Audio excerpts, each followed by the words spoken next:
Hey everybody, Aaron here doing another safety video. In this one, what I want to do is talk about false positives, uh, the normal KPIs that everyone uses and how they can be deceptive and cause you to think that you're okay when you're really not. So I'm back out in the West Desert, got some cool scenery out here, at least to me it is. I don't know if this video does it justice really. We still have some snow on some of the mountains. I'm gonna face back to the east. If you're from Utah, you know what that is. That's a real well-known mountain range on the east side of the Utah Valley or Salt Lake Valley. Anyway, yeah, KPIs. I talk a lot about that. I've got a lot of videos on KPIs. I'm huge on that because obviously, when you're tracking stuff, you're going to know a lot more and you're going to make way better decisions on safety and in business. But I wanted to talk about some of the KPIs out there and how they can be deceptive. I'm going to use one or two examples. One being TRIR. I think sometimes now they call it TCIR. That stands for Total Recordable Incident Rate or Total Case Incident Rate. If you're a small company and let's say you have 50 or 100 employees and you're not in a high hazard industry, what can happen is you can go all year long or 6 months or most of the year with no incidents, no recordables. I think that's very, very common. The problem with that is when you get to the end of the year or you look at last year, the year before, and you see that zero, it causes you to think that you're a safe company. Well, unfortunately, I do not think that's a true statement. And the reason why is because companies with a perfect TRIR or a perfect TCIR still have occupational fatalities. They still have serious safety incidents that happen on the job site, and they still tend to have some of these real serious things happen in their business. So when that happens, the stakeholders in the business look at themselves and they say, well, why did this happen? How did we not know? The reason is because you're trusting in these very basic KPIs that really don't tell you anything about your business. So you have a TRIR of 0 for 2 or 3 years straight and you think you're good to go. Well, I think it's risky to make that assumption.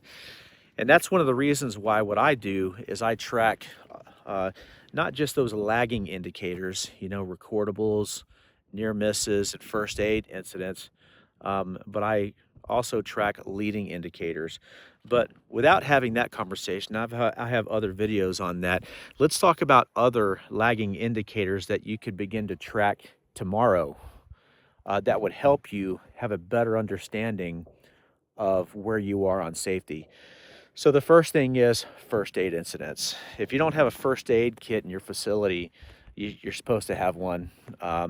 But look at the supplies in that first aid kit and start tracking and asking yourself, what are we spending on first aid supplies? And I'm not talking about headache medicine and all that stuff. Sometimes people, turn their first aid kits into a pharmacy, and I don't agree with that either. But I'm talking about Band-Aids, things that are used to apply first aid. That's one place you can go look and see, hey, are we having, close calls with these first aid incidents? Because the problem is people are not reporting those. 95% of places, they just don't report these first aid incidents.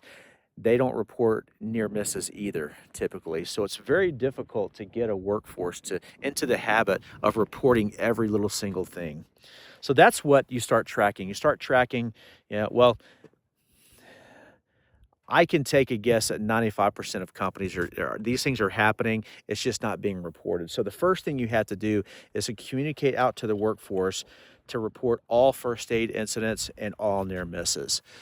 And there are ways to do that. You can do that via weekly safety meetings. You could do email communications, but still getting people into the habit of doing that can be very difficult. But nevertheless, you have to get it done. You have to get people to reporting that stuff because what it will do is it will point you uh, at things that are eventually going to cause something serious to happen. And when you look back at the year and you're tracking first aid incidents, you're tracking near misses, maybe you're even tracking like property damage incidents.